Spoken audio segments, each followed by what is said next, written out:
morning everyone. Apologies for the traffic. I live next to everywhere I move to is apparently now on a busy road.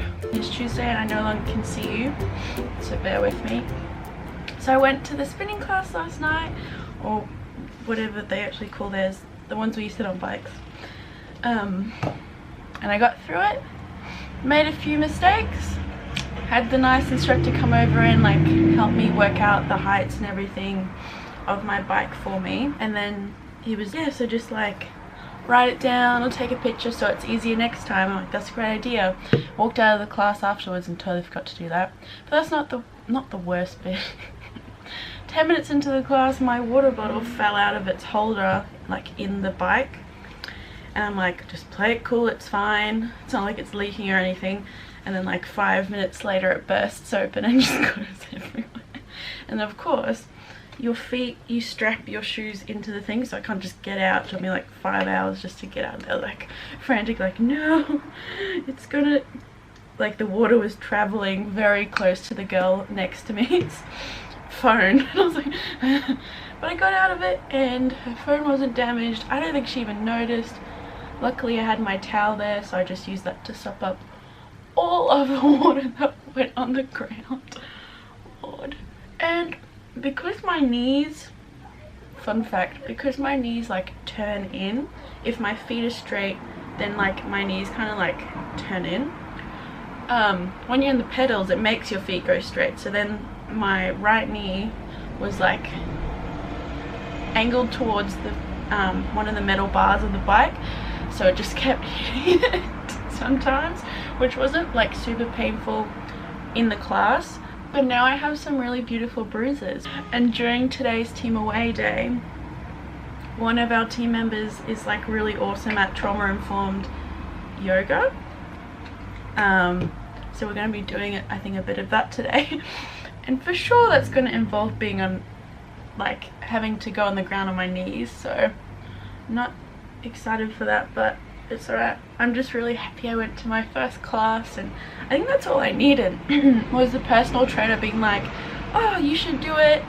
I just needed someone else to be like, yeah, you should go do it. But she was for sure like, it's okay, we'll get you there, baby steps. I think she was thinking it was probably going to take me a few months or something, so I think I'm going to send her a picture of my bruises, because she said to like send her proof after doing, like to keep ourselves, to keep like me and her other clients accountable. She gets them to send pictures of like that they did their cardio, and I didn't take a picture of like the little screen on the exercise bike, so I think I'll just send her a picture of my new bruises. Hopefully that's proof enough that I attended my first class.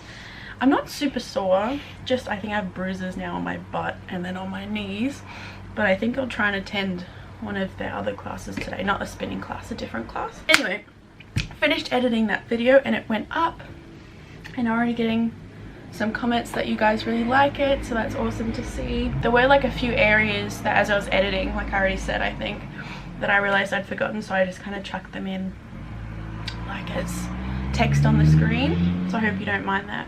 And if you want more explanation around them, or discussing more some of the goals more specifically, and we can do that, just like let me know in the comments, because I can't read your minds. But yeah, I hope you enjoyed it. I'm a little stressed about getting back to actual work, because I've only been at work in the office 2 days last week and 2 days this week due to training and having my rostered days off and this team away day, so it's been very hard to get any of my admin, so like assessment reports, session notes. I think I'm up to date on my session notes, but assessment reports can take a little while, and I have multiple due at the same time. And so our assessment reports we present at a case conference we do each week where our whole team attends. And so the types of reports we do reports, we have an assessment period after we take on a consumer, so about 4 weeks after we first start seeing them. We do an assessment report with a formulation of what we think is going on right now for them, and then we do care plans or case reviews, every 3 months, just updating on what we've been doing in our treatment trajectory, how they're going, projecting outcomes. And then also in case review we also present any intake appointments that haven't had a chance to be presented yet, so those choice appointments. So I have case review on Wednesday, but I haven't had time to finish off some of my assessments, so I'm a little worried about that. But I've talked to my other team members and they're like, you haven't had time. So it happens to everyone, so you just gotta say that. So I've just gotta say that. So I'm hoping that's enough, but I think I'll have to stay back late to finish them because I have another one due the next week. So I'm only there 2 days again this week. So yeah, that's definitely something in contrast to my last job in more of a forensic setting. Our reports, our functional reports, were due much, like there was a much flexible long-term kind of due date for them, because the trajectories of consumers leaving the unit was much more long-term, so there wasn't as much of like a set pressure or time frame for different pieces of assessment. And then in my first job there was just lots of assessment reports, NDIS review reports, and they didn't take as much. It was more the quantity of the number of reports rather than the amount of information or time an individual report would require, if that makes sense.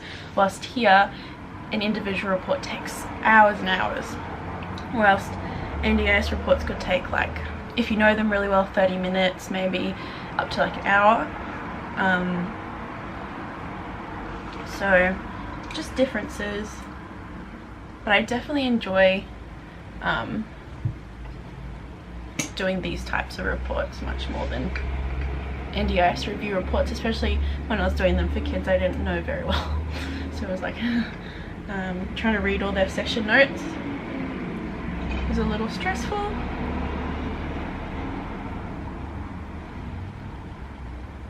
I'm honestly doing my makeup so weird because I'm on camera. I don't know why. I'm just like forgetting how I do things.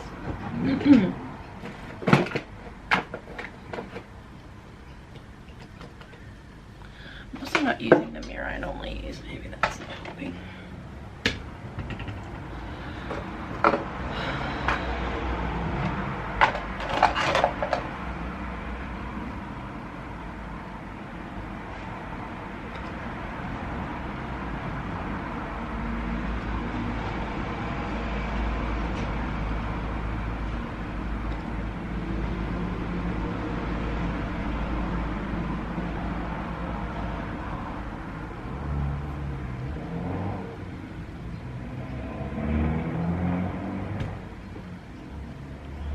I think that's even showing up because it's so white on this is so washed out.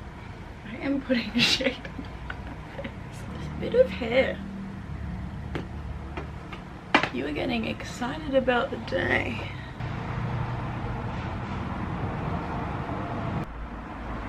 I'm back and I'm more beautiful than ever. So, as I was saying, I feel like something like big that all OTs, probably all health professionals, anyone working with people and just in general, a big key thing that can help us is being flexible. And I do realize my hair looks a little bit wild, but we're being flexible. Yeah, so like in a typical pediatric setting, like you need to be more flexible because, you know, the session might not go to plan.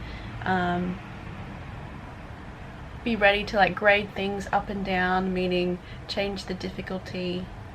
You know, if they're having too much trouble with the task you set, then you might make it some adjustments and grade down to make it slightly easier, to give them what's considered the just right challenge. Or if it's just too easy for them and it might become boring, then we grade up and make it more difficult, add more complexity or challenge, etc. Whilst now in this position and more the mental health setting, flexibility is definitely required because Sometimes you can walk down to meet a family and you've no idea where they're at, what's going on for them today, and the session you might have agreed on last week or even a few days ago just kind of fully gone out the window.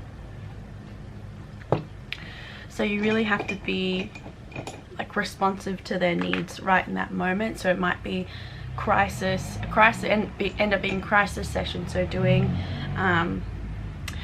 risk management. He's for sure gonna see that I'm just filming myself and being a complete weirdo. I don't even know what I'm doing right now. I'm just like so like stressed and anxious. I'm just randomly putting colors on my face. This is how makeup's done. So you have to be responsive. We could have planned to work on sleep hygiene and I come down and there's been lots of self-harm during the week or lots of conflict within the family home that we're needing to talk through and work through. So in that sense, we definitely need to be much more flexible, as well as within our own schedules. We have to be flexible. So those reports I talked about before, if I kept that bit in, is that I had scheduled all this time to work on the reports. I'd thought ahead of my schedule, but other things came up more, some crisis appointments I've had in the last few weeks, some phone calls that needed to go a lot longer, more people I needed to call after the first phone call, and so my admin time got eaten up by all this follow-up for different things that I hadn't anticipated that just arose in the moment and I couldn't have anticipated. So in that sense, we're needing to be quite flexible in spending how we spend our time as clinicians in the office and trying to prioritize things. And that does apparently now, as I'm learning, end up meaning that admin work gets pushed back and that a lot of us end up staying late to try and catch up on all these things because phone calls come in, crisis appointments come in, we're needing to cover for other people. The other day we had to cover intake officer, as the clinician who was rostered for intake that week ended up becoming quite sick, so we all took turns at that, and so basically one of my whole days was just then taken over by trying to cover this role, so I had none of my time left. So flexibility. If you already feel like you're flexible coming into this role, you're going to have to become even more flexible. And if that's something you struggle with, then definitely with practice and reflection, as with the first group, practice and reflection is definitely going to help you to become more flexible. And still in these moments, we're all a bit like, can be like, like, did that make any sense? Can be a bit, you know, frazzled. So I can't take myself seriously with this like spider octopus on my head, but I hope that was a little bit beneficial. Alrighty, we're gonna go with some pretty like simple earrings today. They're just little butterflies. I have picked up some like really awesome earrings this year.